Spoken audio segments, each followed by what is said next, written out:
Matagal ng usap-usapang hanggang December 2024 na lamang mapapanood ang Kapamilya Noontime Show na It's Showtime sa GMA7. Pero wala pang kumpirmasyon dahil puro haka-haka lamang ang mga naglalabasang balita.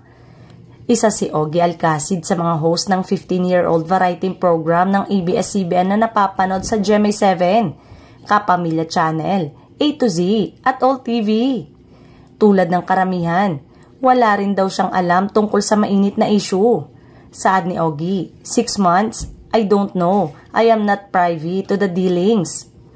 Naririnig ko but I don't know. Ako, I just show up every day and do my work and that's it.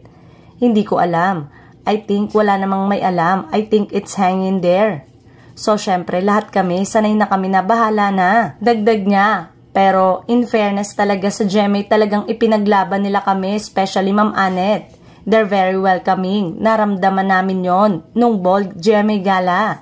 They wanted Showtime kasi kung hindi naman nila gusto ang Showtime, wala kami, di ba? I think ang ganda ng preparations. It started with GTV. Nakaramdam kami both ng ligaw-ligawan and then we understood each other's relationship and parameters.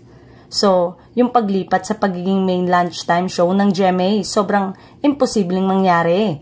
Pero nangyari because of the stage-by-stage event. I am just blessed to be part of that and hopefully, we can do it longer. Otherwise, life goes on.